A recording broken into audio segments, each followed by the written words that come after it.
શું નામ છે આપનું? મારું નામ અફઝલભાઈ રાઉમા. ક્યાં એનજીઓમાંથી આવો છો? અમે રાજકોટમાં સમસ્ત સુન્ની મુસ્લિમ સમાજથી તરફથી જરિયા સિફા એજ્યુકેશન એક ચેરિટેબલ ટ્રસ્ટ નામની સંસ્થા ચાલે છે. અમે એમાંથી બિલોંગ કરીએ છીએ. ખાસ આ ટીઆરપી ગેમ ઝોનની આવી ગોઝારી ઘટના જે સામે આવી છે, કેવી આપની લાગણી શું કહેવાય?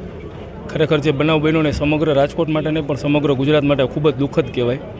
આવા બનાવની અંદર જે નાના માસૂમ અને નાના બાળકો જે આ બનાવની અંદર મૃત્યુ પામ્યા છે એના માટે ખરેખર રાજકોટ શહેર સુન્ની મુસ્લિમ સમાજ ખૂબ જ દિલગીર છે.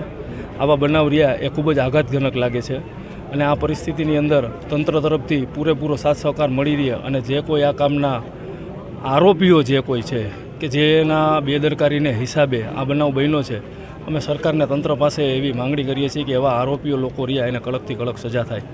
આપ એનજીઓ દ્વારા અહીંયા આવ્યા છો, કઈ પ્રકારની અહીંયા તમે કામગીરી કરી રહ્યા છો?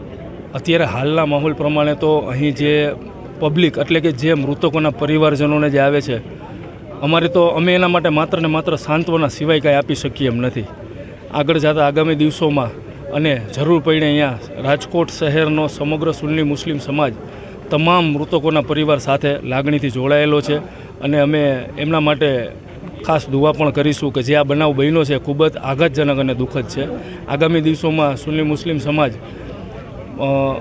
ગાયો માટે ઘાસચારો, પછી પશુ પક્ષીઓ માટે અને જે કહેવાય આપણે કે એની તમામ મૃતકોના શ્રદ્ધાંજલિ રૂપે એક પશુ પક્ષીઓને અત્યારે પાણીની અને ચણાની અને એવી બધી વ્યવસ્થાઓ અને એવી આગામી દિવસોમાં અમે ઇન્શાલ્લાહ ગોઠવણી કરીશું કે આવતીકાલે જ એવું આયોજન કરીએ કે તમામ મૃતકોની શ્રદ્ધાંજલિ રૂપે અમે કાંઈક એવું કાર્ય કરી જાય કે તમામ મૃતકોની આત્માને શાંતિ મળે.